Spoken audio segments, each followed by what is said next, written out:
Was it difficult for you at the beginning to kind of integrate into German culture and society? Yes, yeah, totally. I mean, Mexicans, they take a foreigner and they try to show them everything. Take them to the restaurant they wanna, their favorite restaurant, or to invite them to a birthday party and so on. I arrived here and I thought I was going to have the same experience. So I thought, okay, they're going to be very open and everything. And at the end, it was the whole opposite. I felt like it was hard to integrate. The one thing that I can say about German, and I think that's a good thing, is that they are reliable. If I ask my Latino friends, it's like flipping a coin. You don't know if they're actually going to show up. Mexican culture and German culture seem like they couldn't be any farther apart. If you don't speak the language very well, it's very hard to connect with people. You can only speak in a superficial level. You want to say something more meaningful, but at the end, it just sounds like something super simple, and then it's hard to connect.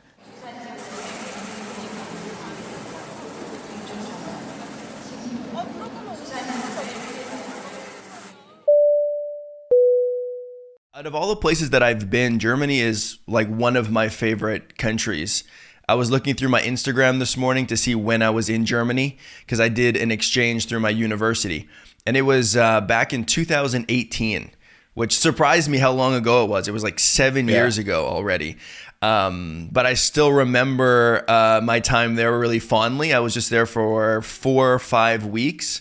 But Germany is a special place. I really like it. And so I'm interested in hearing, your thoughts about it as someone who knows a lot more about Germany than I do. But could we take it back to the beginning? Would you mind telling me a little bit about your origin story? Where are you from originally? Yeah, sure. Well, I'm coming from Mexico. I come from a in Mexico dimensions, I will always say it's a small place, but when I tell people in Germany how many inhabitants has, them like, whoa, that is not that small, because we are, I think, about 800,000 people in the city. But in terms of, I don't know, things to do or industry, I would say this is a small town, especially comparison to Mexico City, which is like 20 million people. So, I grew up there, and I think I was always interested in many stuff, like digital stuff, computer stuff, and suddenly also I got also into rap music. I was like going out in the street freestyling, and I don't know when it came the idea that I wanted to see the world. I wanted to go to Europe, see how life is there, and I had this kind of thing about Germany somehow. When I was playing FIFA, in the video games, I was always picking Germany. I like all the movies about the Second World War because I find it like the history very, very interesting about this country who wanted to take over the world, then it lost, and then still managed to rebuild itself, and now they are trying to pay over all the wrong things that they did and all the things that they were doing about how, like industry and cars, and they're good at football. So I'm like, what is this country? So I wanted to get to know it a bit more. So I started to research a little bit about the culture, about the places, and then I thought, oh, actually they have good universities, so I might want to do one day a master degree there. But before I was romanticizing the place, I wanted to see the place in person. So I said with a friend, hey, let's go to Europe. Let's do the Euro trip. I want to see some places in Germany, Berlin, and other places. So we did that. We had no money, but we asked for a loan from the bank. I think it was back then, I think we asked for $1,000 or so, like 1,000 euros. With, I think, 15 or 20% interest rate. But we thought, all right, we're going to have that. And then it was our last year in college. So we thought, okay, when we come back, we finish university, and then we start working and we pay back. So it was like our student loan, but for traveling. And yeah, we did that trip. Some part of Germany met my expectations. Of course, it was very different of what I thought it would be. But I like it. But we went there to do a voluntary work, like to help in some sort of, I think it was like a elderly institution. So we were going to volunteer and then to travel around Europe. And while we were volunteering in the group, there was a German girl, and she was the leader of the group. So yeah, I fell in love with this girl, And that was also, or that became my main driver to come to Germany to live here. Wow, so a little bit different than you were expecting. You had the FIFA experience, you had some knowledge of the World War, and now suddenly you're there for love. A completely different thing. Yeah, exactly. And at the beginning, because all the image I had from Germany or Berlin was like gray and the buildings, and of course it is like that in winter, but back then when I traveled to Germany it was in summer, so everything was green and a lot of places to walk and a lot of nature. So that also exceeded my expectations, because I thought, okay, is this industrial country? So I was expecting like a lot of just pure factories and autobahn everywhere, and I was like, oh, okay, actually there's a lot of forest and a lot of green all over the city. So that was something that caught my interest. But of course, I was not expecting that the winter will be that gray as it is. Yeah. Well, yeah, especially in comparison to Mexico, right? Like coming from a tropical country, that would be a big difference. What part of Mexico are you from? Like where are you situated? Actually, it is in the center, so it's far from the coast. So in the coast, you will have a tropical weather, whereas all year long is 30 plus degrees and super humid, which I cannot stand that weather. But in my city, it's like around 2,000 meters above the sea level, so it's like quite high. It is not that cold, but it's not that hot. So the hottest it gets is like 32 degrees. The coldest it gets is like 5 degrees. So you have like this big range of weather. So for me, that was always perfect. In the morning it's cold, but at midday you can warm up yourself. And I thought the whole world was like that. I thought, oh, well, what I know about beaches and the sea is like it's warm. At the sea, it's always warm. And when I came to Germany, I realized, oh, you go to the sea, but there is even colder than somewhere else. So that's completely like, oh, okay, it is different somewhere else. Yeah, like when you grow up in a place, you just assume that everything else is like that, right? Like, why would it be any different? This is my whole lived experience. Yeah, like piñatas for birthday parties. Piñatas is like you have a piñata and a birthday party and a children's birthday party. So for me, it was like, yes, of course. And then I realized that in other countries, they don't have it. And it's like, what? So what do they do? How do you can have a children's birthday party without a piñata? You know, for quite a few years when I was a kid, my parents actually bought me piñatas for my birthday as well here in Canada. And I don't know how common that is for other Canadian people, but not always, but maybe 5 years growing up, I had a piñata. And it was super fun. We had like a little hardware store in our small town, and they sold them. They had them strung up kind of on the ceiling, and you could go in there and pick which one you wanted. And I also didn't realize, coming from the other direction, I didn't realize that was a Mexican thing. I just thought it was something fun that people did. I didn't realize the cultural history of it all. But anyway, it's kind of random. But I would imagine they probably don't do that in Germany. Well, little by little, they're starting to do that. So I'm like, okay, so maybe, the whole world is becoming one single culture somehow. Some people said, "Hey, do you know where do I get one?" It's like, why? I want for my children. I want to do the one piñata for their birthday party. It's like, really? You're a bunch of German white kids? All right, why not? Yeah, sure. I mean, Mexico is a very influential country, right? A very big population, very well known internationally, famous food. Really a powerhouse in a lot of ways. And so it doesn't surprise me that Mexican culture finds its way into other places. Yeah. I see how that has grown here in Europe, because when I arrived in Germany to get some Mexican food was like super hard to get, and if you would find a Mexican restaurant, was like a Tex-Mex kind of restaurant. So it was like some sort of fake Mexican food. And the first time I came to a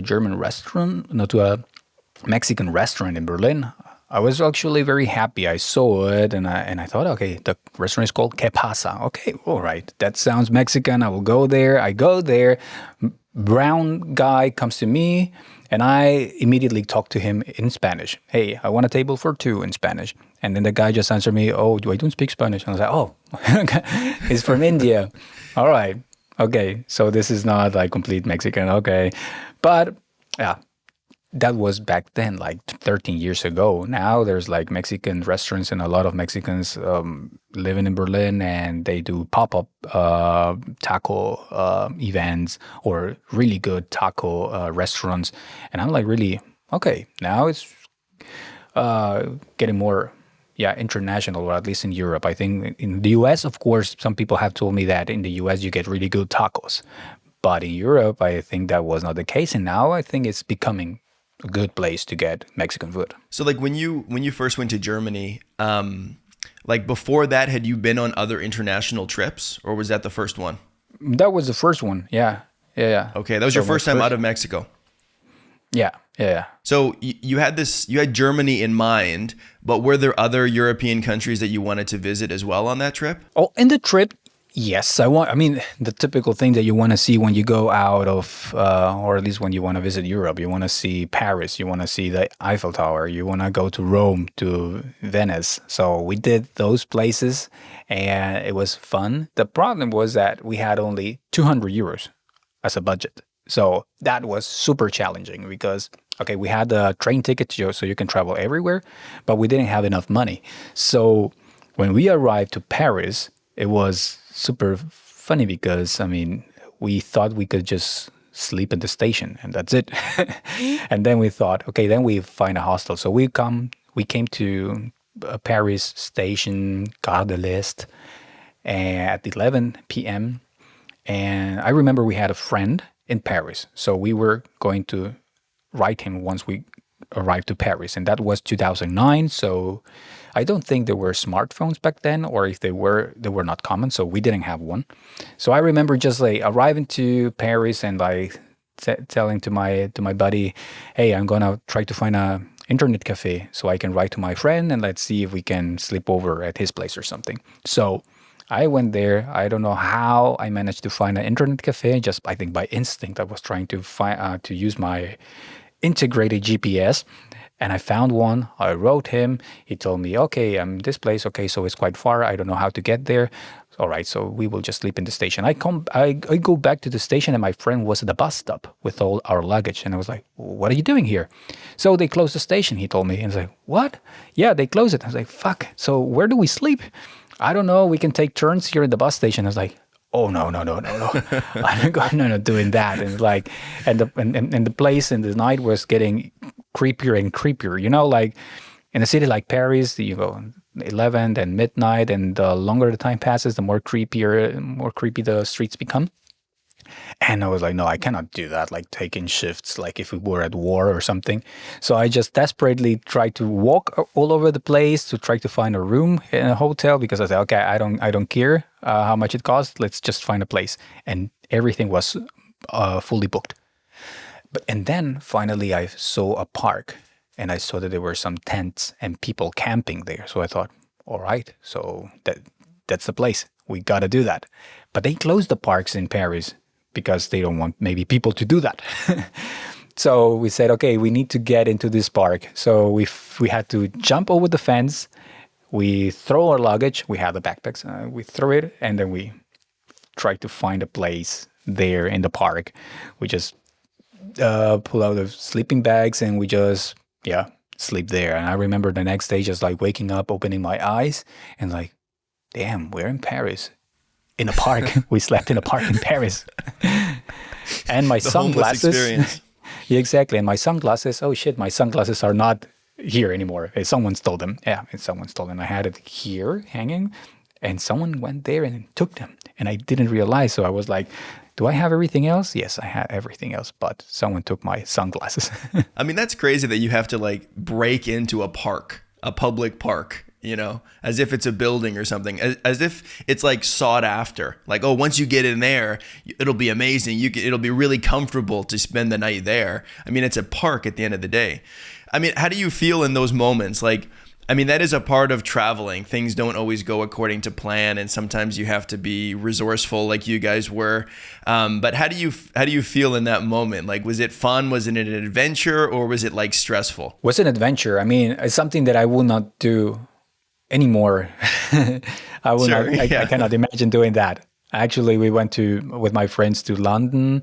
Like I don't know, like maybe 6 years ago. We went there. We went to a hostel. And it was like a share room. Like, and then we went there, and there was another guy there, like looking weird out of his bed. And then we're like, do we really want to share a room? And then we just went back to the lobby and we said, maybe we just want to have a private room. How much is that? And they, okay, you just need to pay 10 per person more. And say, oh, okay, that's fine. We want a private room. Yeah. So it was like very different of mentality of the things that we would do when we were, I think we were 23 back then. And it was quite an experience. And then, yeah, doing hostels and everything. And actually, that was not the only time we tried to sleep on the street. We, on our way back from Venice, like from Italy, we wanted to go to Paris again, to come back to Germany. And we missed the train somewhere in Torino. And then we were like, oh, fuck, we lost the train. Now, okay, what do? We have to spend the night here. So we said, okay, let's do the same thing as we did in Paris. But then it looked like it was going to rain. So we thought, oh, no. And then we saw some telephone cabins. They don't exist anymore for sure, but before, people or the kids that are watching, there used to be cabins of telephones so you can call people. So we said, look, here there are three of them, we're three of us, so we just go there, we go on our knees, and then we sleep here the whole night. So we tried that, and then the police came and they said, what are you doing here? Can you passports and everything, and they control us, and it's, no, we're just traveling, we missed the train. They didn't speak English, so we tried to communicate in our Spanish to see if they could understand us, and they will speak Italian to see if we could understand them. Sort of worked a little bit, and they just told us, no, you cannot sleep here. Go to Milano, there's a waiting room, you can sleep there. So we said, okay, let's go back to the station. The station was like that one was really creepy. I think we would have got robbed if we would have slept there. And then we went to Milano, and then we slept in the waiting room. And yeah, that's times. I mean, it's kind of funny because I think like internationally, Europe kind of has this very luxurious image, right? Oh, Milan and Rome and Paris and London and high fashion and expensive wine and cuisine and all this kind of stuff. But I think, if you don't have money, the experience stops being luxurious really quick once you're sleeping, in a park or whatever on the street. I remember when I was in Germany, I was doing this exchange program, right? And so we had classes from Monday to Friday for a few hours. And it was a Friday afternoon. We were going to go to a different city for the weekend, me and some of these classmates from my German class. And so they said, we're not going to go to class today because we're going from... At that point, we were like near Bremen in Oldenburg, if you're familiar with Oldenburg. And we were going all the way over to Dresden. So pretty much on the other side of the country. So they said, we don't have a lot of time. We're just going to skip class today, and we're just going to hit the train right now. And we'll meet up, and we'll go to Dresden. And I said, well, I don't want to miss class. I was kind of like, really into the German classes. And so I said, I'm going to wait until 2:00 when class is out, and then I'll just meet you guys there. And so I left late. They were already there. They had arrived. They had checked into the Airbnb, and I was on my own, on the train. And there was delays, and things didn't go as, according to plan. As the German train lines are not always as punctual as people might think internationally. And it was getting later, and it was getting later and later. It was getting dark, and I still wasn't in Dresden. And so I'm talking to, I asked this guy on the train, like, hey, it's getting dark. Like, when is the last train here? Like, I gotta change trains maybe. Like, when is the last one? And they go, oh, well, in like 20 minutes. And I go, well, I'm an hour and a half away from Dresden, so there's no way I'm gonna make it. And so I got out at the Leipzig train station, and that was the end of the line. It wasn't going any further, and I had to sleep on the floor, like just on the platform. I just laid there on the ground with my bags, slept until the first train at 4 or 5 in the morning, and then got on that train and then took that one to the next one. But I was lucky because the last train ended at Leipzig, but it could have ended 3 stations before that, and then I would be outdoors. Like your guys' experience. I would be sleeping on a platform in some random town in the middle of nowhere, Germany, outside. And now suddenly that's going to be a lot more dangerous than being inside a huge train station like they have in Leipzig. So yeah, the luxurious European experience only works if you have the money to support it.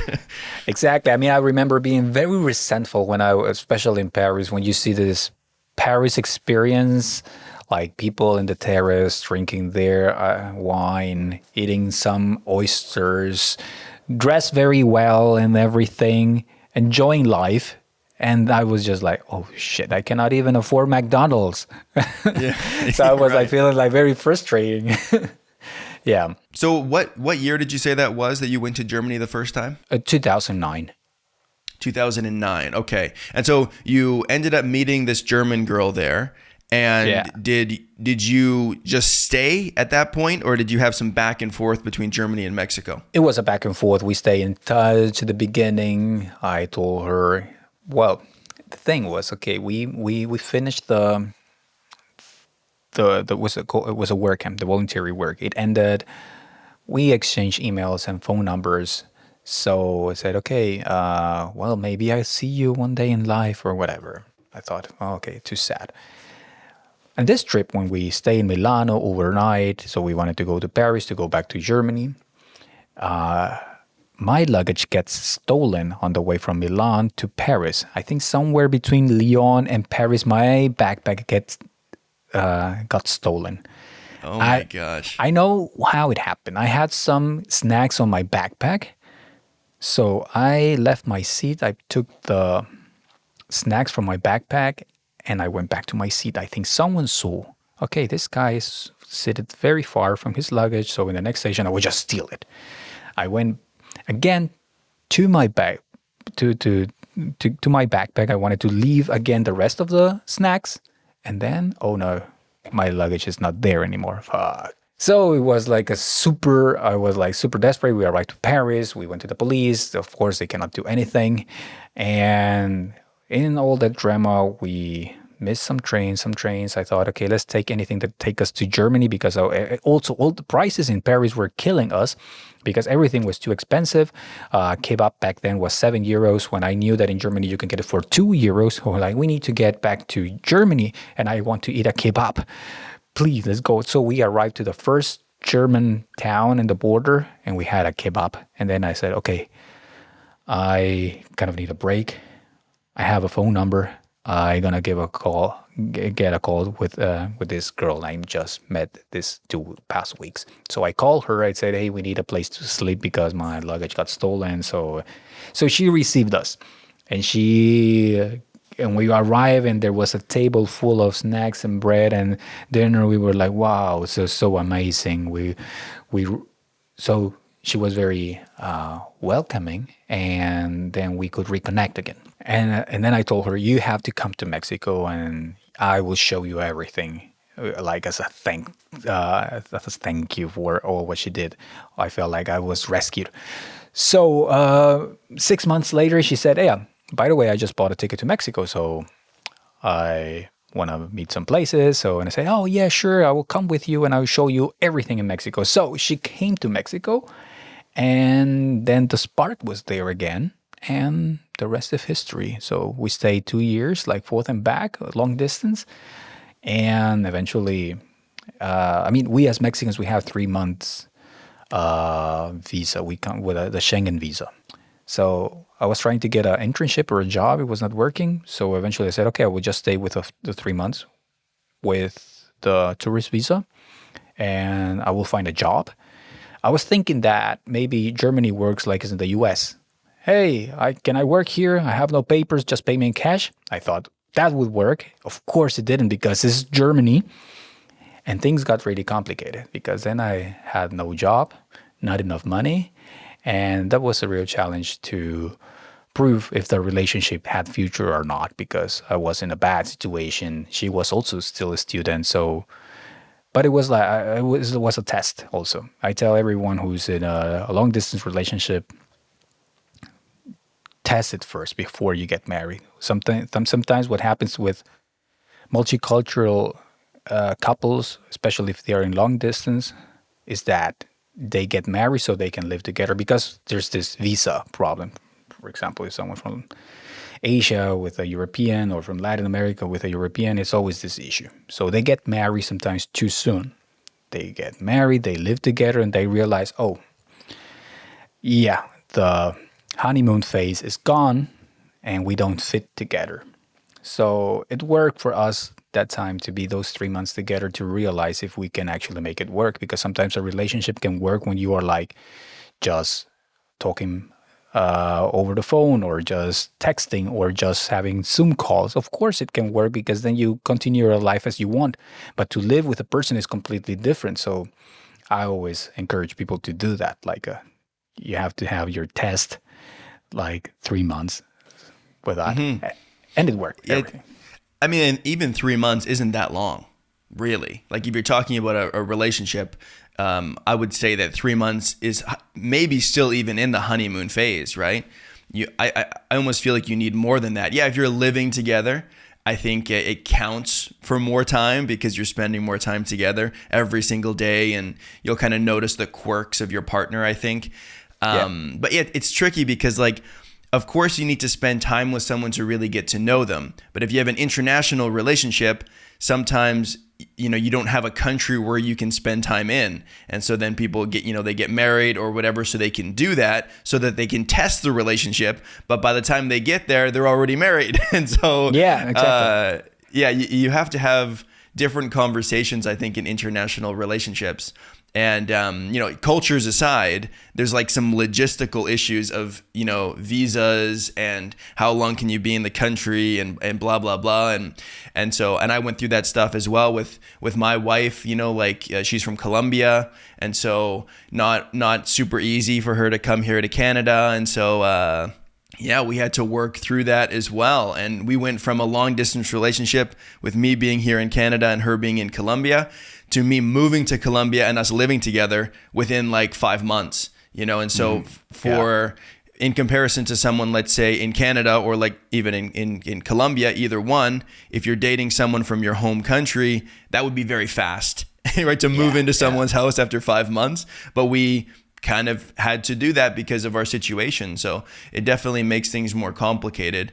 Did you guys have a conversation on like whether you would move to Germany or she would move to Mexico? Like, was that an option as well, that she would move there? Yeah, there was an option. I mean, of course, because I was trying to get a job so I could get a working visa, but that was not working as I expected. So we had that as a plan B. I mean, of course, you make the list of the plans. So first to get a job, second to trying to apply to a master degree, and if I get a scholarship, then perfect. And if that doesn't work, then she would come to Mexico. So that was an option. But of course, I felt like economically it's always more challenging in Mexico, especially when you're just getting started, because like salaries sometimes, I mean, I remember my first job in Mexico was paying like around 400 euros a month, so I don't know if that's like 500 $600 Canadian dollars per month. And for her, the situation, can you get a job in something? That was also the thing. If you don't want to teach German or English in a school, that would have been the easier thing. The question is, do you want to do that? But if you want to make the relationship work, it has to be like that. So yeah, that was part of the discussion. But luckily, what happened was that while I was failing, like trying to get a job, or I was also applying to internships, and I managed to convince some people that doing an internship is allowed.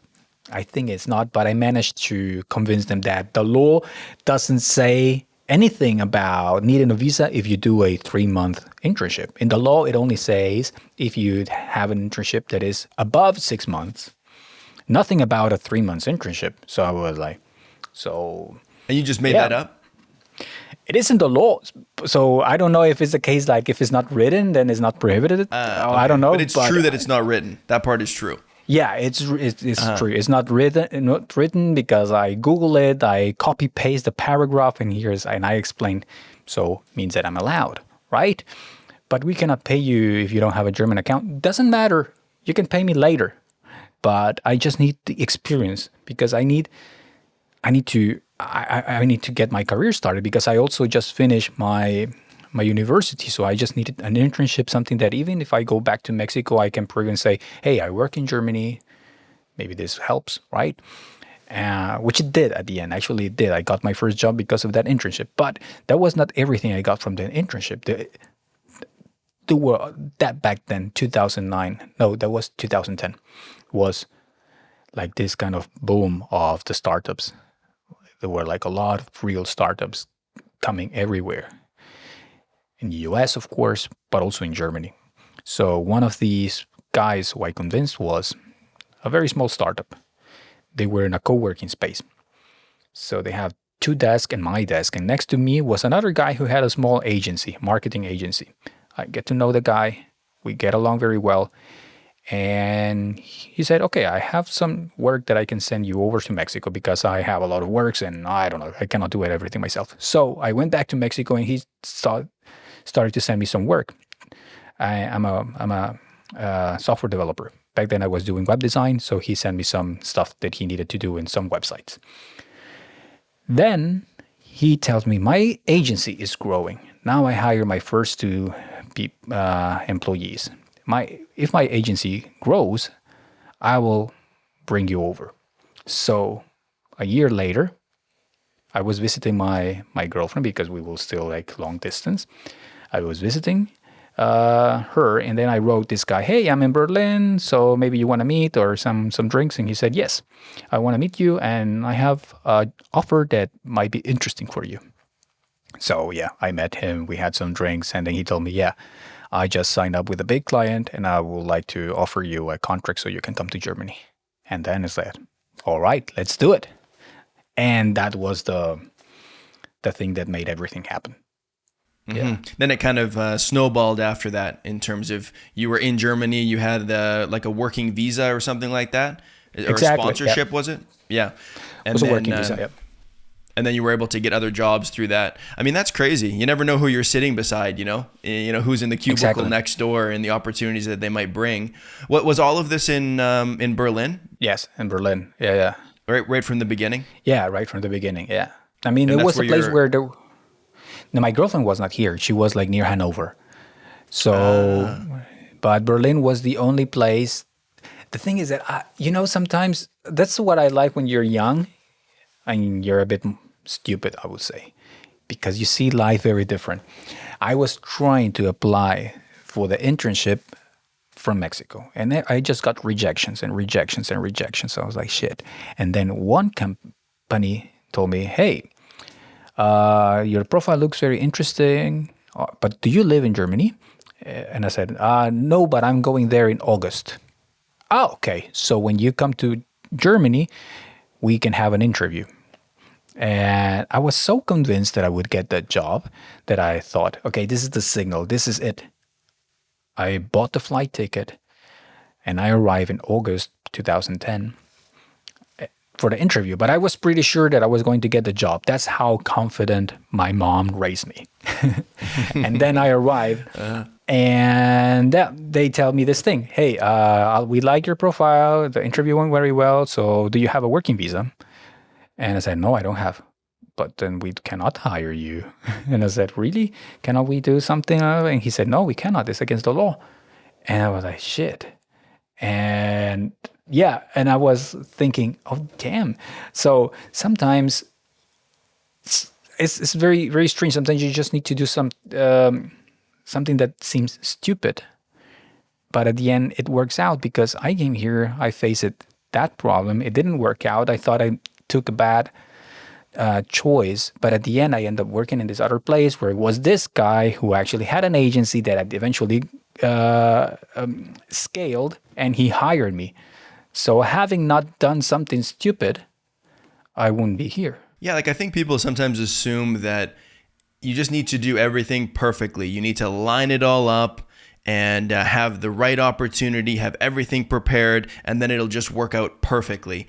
I think maybe that works sometimes, but for most people, you just have to try a bunch of stuff. And if you really want it enough, you'll find, like an opportunity within that, like that expression of throwing things against the wall to see what sticks. I mean, it really does work. It is like, it's kind of a numbers game. You just do that Yeah. enough and something will open up. You'll meet somebody, someone will offer you something, you'll get one opportunity, you get your foot in the door, and then you're off to the races after that, you know? And so it's resilience more than anything. And it sounds like you have a lot of resilience. And so I'm glad that it worked out. Yeah, I mean, I think, yeah, I mean, it is. I'm here. I need to make it work now somehow. And the thing is, oh yeah, the thing was why Berlin and not Hanover, where my girlfriend was. The thing is that I also was trying to apply to internships there, but no one was answering, or they were just rejecting me right away. And the only one who gave me the opportunity of an interview was in Berlin. And of course, there were more opportunities in Berlin because more international and so on. So therefore, that's why I picked Berlin. So she had to come to Berlin for a while because she was still studying there. So sometimes she was gone because she needed to do a test or something. But yeah, that was also the thing. I was in Germany, but somehow we were still a little bit long distance, but a bit closer at least. Yeah. Easier anyway. So was it 2010 that you moved to Germany full time? 2012, because then I went 2012. back. I worked a year in Mexico until this guy scaled his agency, and then he brought me in 2012. And from So that's like 2012, I'm fully living here. so that's like 13 years or something at this point that you've been in Germany full Yeah, time. yeah. Wow. Yeah, time flies. Yeah. Yeah. I mean, that's a long time, more than a decade in Germany. Um, was it difficult for you at the beginning to kind of integrate into German culture and society? I mean, yes. Yeah, totally. I mean, I experienced that in when I came here to try to find my internship. I thought that I mean, when German people, when I was meeting Europeans or German people in Mexico, I always thought they were very open because they were like willing to try everything and hang out, and that was like what I knew. I remember in my local church is this kind of typical American style of church, so they will always bring sometimes Americans to do I don't know an internship or something there, and I was also having that feeling that okay, Mexicans they take a foreigner and they try to show them everything, take them to the restaurant they wanna their favorite restaurant, or to invite them to a birthday party and so on. I arrived here and I thought I was going to have the same experience. I was in a sharing a flat with some other German students, and I thought this was going to be the experience. I thought, okay, they're going to be very open and everything. And at the end, was the whole opposite. I felt like it was hard to integrate. It was, and I also had that. I had the feeling that they had a different expectation for me as a Mexican, because the image that most Europeans or maybe North Americans have about Latin people is that you're like very open, extrovert, party people, and so on. But not everyone is like that. I'm an introvert, so I need more time to get to know the people, and also I'm not gonna be the loud guy who likes to party and do salsa and so on. So a part of me thought, was that the expectation that they had to me, and were maybe that disappointed that I was not like the hey guys, let's put some salsa music and let's do some burritos here in the kitchen. Yeah. I was not like that, and I don't know if they were like somehow disappointed, and it felt very difficult to meet people, to make friends. I ended up actually hanging out with a group of Hispanic people that I met in a meetup, and I continue to hang out with them because I felt like very hard to find a common interest with the locals. So yeah, and I hear that from a lot of people that they find it sometimes difficult. Yeah. I've heard that as well. Yeah, I think Germans have a bit of a reputation for being more reserved, a little bit harder to get to know. And that really did surprise me when I went to Germany as well. I thought that I wasn't expecting that at all. I guess I didn't know that stereotype before I went. You know, I have German family. You know, my last name is very German, and on both sides, my mom and my dad, if you trace it back far enough, it goes to Germany. We're very far removed from that culture nowadays, but I thought that it was something that I would adapt to very easily being there. You know, like I look like someone who could, you know, be in Germany, and Yeah. and I thought I was more similar, I guess. And then when I got there, I noticed the same thing, that people really weren't interested in me. Like they weren't interested in helping me really, or talking to me, because I was just some random person. Where I guess I thought that people would, I don't know, take me under their wing and show me Germany or help me do things. And even when I asked for help at like stores and stuff, I had issues with my SIM card. I wanted to rent a bicycle, and people were almost like disinterested in my problems. Like I'd be like, I have this issue, and they're like, yeah, that sucks. And I'm like, can you help me though? And they're like, I guess if I have to. Now that you mentioned that, I remember, for example, when I came here, well, I arrived like near Hanover, and my girlfriend, she took me to her WG, to her shared flat. She was living with, they were 5 in total. So she told me, yeah, today is a cool day. We're doing some barbecue. So there's some friends over. So it will be nice. So we arrived to her flat. They were in the balcony doing some barbecue. Well, it's Germany and their student. It was a vegan barbecue. Not so fun. That was my first cultural shock. I didn't know that back then that barbecues could be vegetarian. And then I arrive and they say, okay, these are my flatmates. Hi, nice to meet you, blah, blah, blah. And then, all right. And they continue their conversation. I was like, oh, okay. I thought they might want to ask me more questions or something, or I had the opportunity to ask them, hey, what do you do? What do you study or something? And I was like, I think that was my first shock, that I thought, oh, okay, here are things a bit different. Yeah. And I mean, the German rebuttal to that is always like, with enough time, Germans will warm up to you, but you just kind of have to prove yourself, or you have to break through this hard exterior layer of friendship. Has that been your experience as well? Like, I mean, 13 years in, I'm sure you've had long-term friendships with Germans. Yeah. I mean, but it is not with everyone, but I mean, I remember there was a guy, and actually in reality, he's very German, but for some reason we clicked, and he was very intentional. So he said, hey, let's hang out. Do you have a girlfriend? I said, yes, I also have a girlfriend. I think we're the same age, so let's hang out. I was at the beginning a skeptic. He's like he's like a swinger date or something, but it wasn't.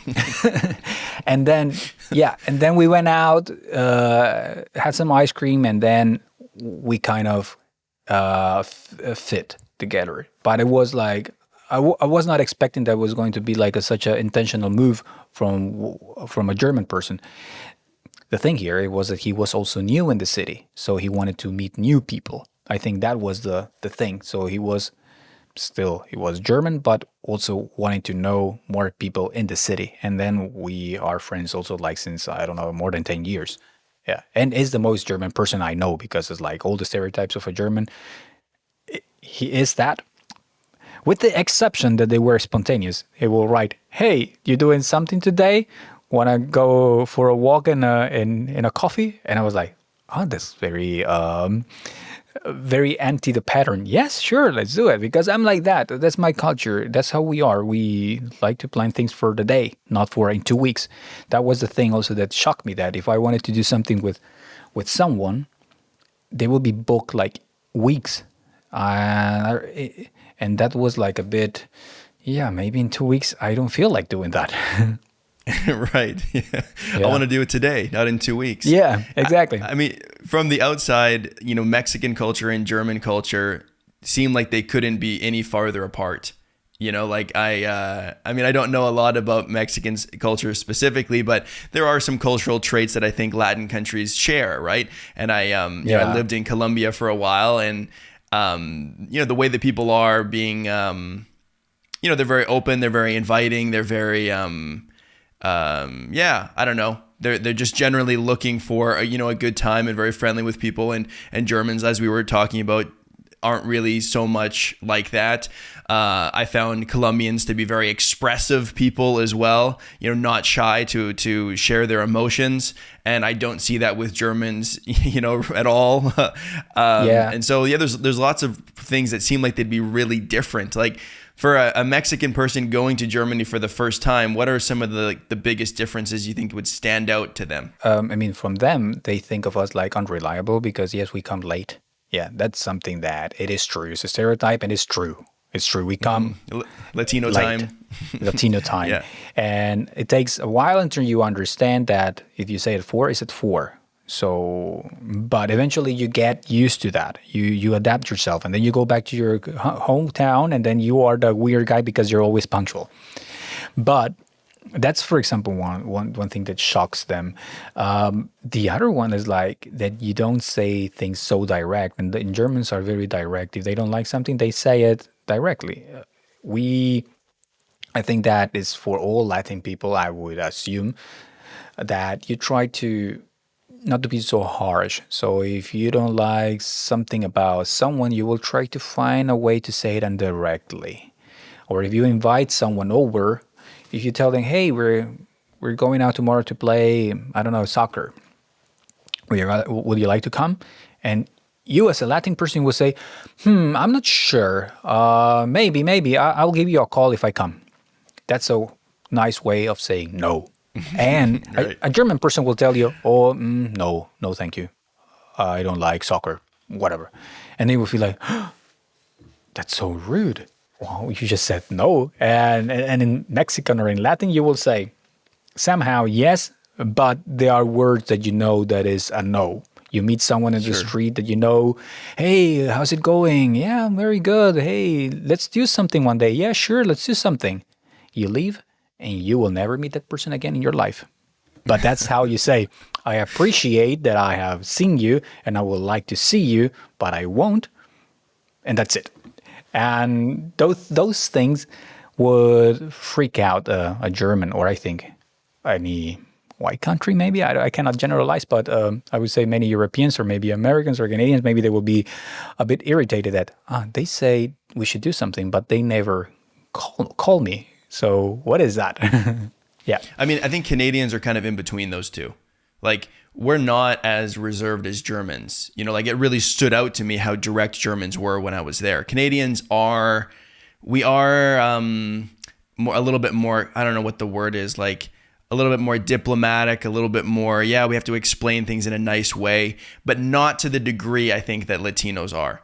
And so we're kind of in a weird position where I feel like as a Canadian, I can see a little bit of both, but I'm not fully in either one. You know, with Germans, I get that they just want to say what matters. Like, let's not waste our time. Let's communicate authentically. I get that. And then from the Latin side, I also understand that sometimes words don't have to have a literal meaning. It can be about bonding. It can be about relationship. And you can say things like, "Hey, you know, let's hang out," even if you don't want to, because it makes that interaction more pleasant for both people. Even if you're not going to hang out later, it's just more pleasant in the moment. So I kind of get both sides of it. And Canadians, I think, are like a very unique combination of both, where sometimes when I was in Colombia, you know, my wife or my girlfriend at that time, she would tell me that I was being too direct with people. Like I needed to be nicer.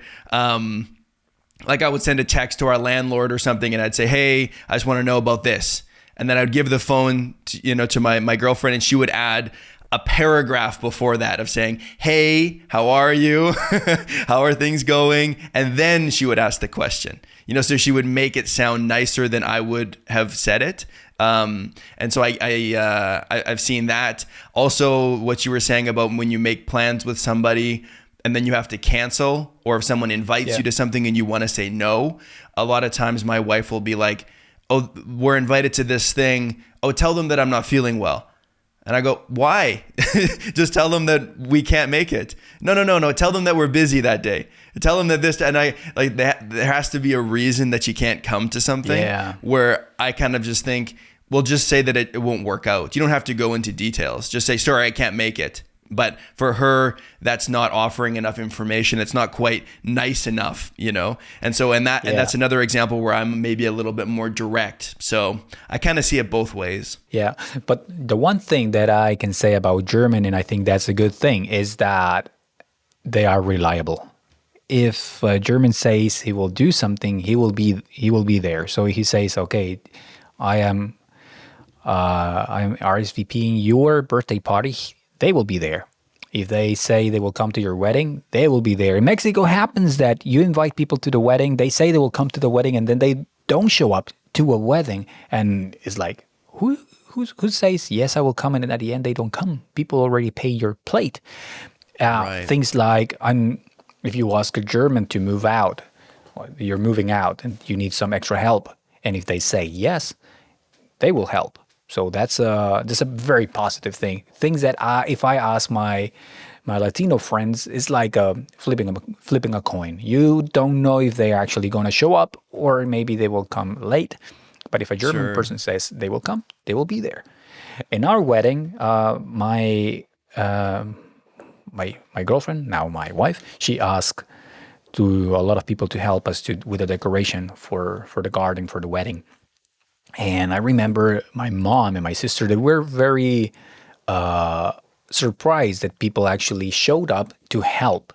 And and I was like, yeah, true, yeah. If you ask for help and they said yes, they say yes, they will come. If they, but if they can't, they will say no. And that's the thing. You can trust their word because the Latinos, they will not tell you no. If I tell you no, that's a bit rude. Or maybe I will do it with an excuse. Or they will say, yes, yes, let's see if I can make it. If I can make it, I will let you know. And then you know it's a no. But it's not that clear that it's a no. But if you say no, that is a bit rude. And like same thing that you said in Colombia. Yeah. Yeah, I mean it's kind of like the way that people act in a specific culture is also what they expect of other people. And so there's pros and cons to every different way of doing life. And if you are in a culture, like Colombia, like Mexico, where you can change your mind, you can say I'm going to come and then not show up. You can do that as a person, and you also allow other people to do that. Oh, hey, something came up and I'm not able to make it to the wedding. No one's going to be mad about that. But if you're maybe in Germany or in Canada to a certain degree as well, if you say you're going to be there and then you're not, maybe people are going to be a little bit upset about that too. Hey, you said you were going to be here and you didn't show up. And so, I think in Latin cultures, there's more space to do the things that you want to do, a little bit more freedom there, but you also lose the reliability of your friends when they don't show up and you want them, So it's kind of like, whatever, pros and cons, pick your poison kind of deal. Yeah. Yeah. I mean, another thing that's really big in terms of integrating into another culture is learning the language. How has that been for you living in Germany? Do you speak German? Yeah, I speak German now. It was also something very, very tough because I thought that because Germany is in Europe and Europe people they study and so on. I thought was speaking English, so I thought, okay, you can just make it in English.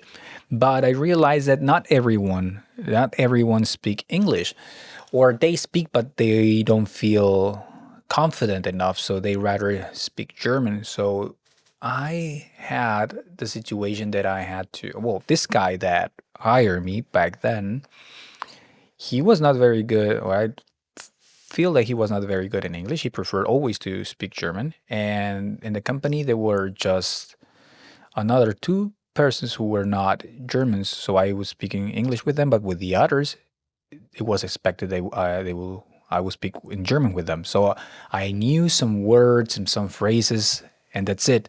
And they will respond me always and talk to me always in German. So I had no option but to learn little by little. Of course, that makes the integration even harder because if you don't speak the language very well, it's very hard to connect with people. You can only speak in a superficial level. You want to say something more meaningful, but at the end, it just sounds like something super simple, and then it's hard to connect. But I was trying my best by listening music in German, watching some series in German, watching Friends and Big Bang Theory, but with German dubbing. So I was trying my best, and of course, having a partner who's native of that language also helped because then you can try to learn some stuff, or they will teach you some words. And then the first time I changed jobs, I applied to many companies because I didn't have enough experience. So every time you're getting started with your career, you need to send more applications. So that was the case. And I sent to one company, some online shop, And then the HR person calls me to invite me for an interview, and he speak to me in German. I respond in German, and I came to the interview, and then I was not expecting that it was going to be just in German. So I did a whole interview in German. I think I sounded a little bit clumsy, but they hired me. And then I arrived to the job, and there wasn't as a developer, as a software developer. I arrived to my first day in the office, and everyone was German. Everyone was speaking German, and I was the only foreigner there, and I had to speak German. And I was like, wow, okay, this is really hard. I remember every day like feeling stressed just about speaking German that day. I stayed there for a bit longer than a year, but that year, that intensive life experience in German gave me a big boost on my level. I think I went from knowing just Hallo, Guten Tag to really have the possibility to say more complex things in 1 year because I was like out there in the battle. Full immersion and jumping Yeah, into the deep end. So at that yeah, point, were you still speaking English with your partner at home? yeah. We were speaking just English, but now we speak mostly German or Spanish. We have done that transition because at the beginning we met speaking English, so it was like feeling very like unusual to speak either Spanish or German. It would feel like like it feels a bit foreign if we speak like in those languages. But now we have managed the transition to make it possible to speak in Spanish and in German. So she learned my language, I learned her language basically. I mean, that's the best way to do it. There are so many international couples that don't learn each other's languages. Like even people that are in your case where English isn't the first language of either person, and they still speak English rather than learning the Yeah. other person's language. And I get it, like English is a international lingua franca. I understand. As an English native speaker, I benefit from that, all over the world. But it does also feel like a shame when you can't fully connect with your partner in their home language because it's a part of who they are as a person. Right? Your home culture is really a part of who you are and how you express yourself. And so I think that's so important. Not that you get like a C2 level in their language, but just at least being able to communicate, I think, is a really big thing. And so she was learning Spanish at the same time that you were learning German. Is that how it worked? Yeah. I mean, I think she's very good in languages. I think by the time I met her, she was speaking four languages already: Swedish, French, German, English, and then she started to learn Spanish. So she learned it actually very quick. I think she learned Spanish faster than what I learned German. Yeah, And what and was that transition like from English into Spanish and German? Was that difficult to change languages all of a sudden, or was it kind of slow? I think it was very slow, and I think having children made it more important because we wanted that my children, or actually I still want that my children can speak Spanish, and the only way to do that is like to speak in more Spanish in the house. So for that, she needs to speak Spanish as well. And if I want to understand what my kids are saying, or to follow a conversation that they are having in German, I need to speak also in German sometimes. We actually I shouldn't. That's what a language coach told me, that I should only speak my language, but that forced that we have to stop speaking in English. And also if we speak English, sometimes my kids they get irritated because they don't understand anything. So I think they know that we're talking things in English when things that they should not understand. That's I think what they know. But they get irritated and say, "I don't understand anything." I say, "Okay, let's switch back or let's talk about this later." Yeah. So that was that transition. But I think the important thing is that you are able, even if your partner doesn't speak your language, like like as you said, like in a C2 level or something, it doesn't have to be like that. The important thing is that you can express in your mother tongue and they can understand it, because there's some things that you can only say in your words. I mean, I watched this episode of Emily in Paris, very cliche. But there's the thing that she's the American girl in Paris, and then she's in love with this French guy, and then the French guy, once he freaks out and he starts talking to her in French. And she says, I don't understand anything. And he tells her, and he tells in French, I'm sick of you not being able to understand what I'm feeling. I always have to translate my feelings. And I wish I could just say it in my language once for all. And he says, that's blah, blah, blah, blah, blah in French, right? And I've thought, I kind of get him. That was one part that I really like about the series, despite all the stereotypes. That was something that I've found very true. There's no way you can express beside your native tongue. Yeah, not having to translate your feelings is a good way of putting it. Yeah, you can just, there's no barrier between what you're feeling and what you want to say. The words just come out. And when you're speaking your native language, that's really how it is. And even if you speak another language really, really well, I think it's hard to get to the point where you can just automatically say things without having to at least think about it a little bit, especially in languages like German that have all of these declensions and adjective endings and articles and cases. And I mean, there's so much stuff to think about in German. What was it? Do you think German is a difficult language to learn? Well, I mean, I have the feeling that yes, but I should say I think it is in terms of objectively, yes, it is hard. I think in terms of mentality, you should tell yourself or you should lie yourself and tell, no, it's not difficult. Because the moment you stop thinking that it's a difficult language, it stops being that difficult. I think of course, the pronunciation, the rules and everything, but I don't know. I mean, it's not Chinese at least, right? These are the same Roman letters, so that's an advantage.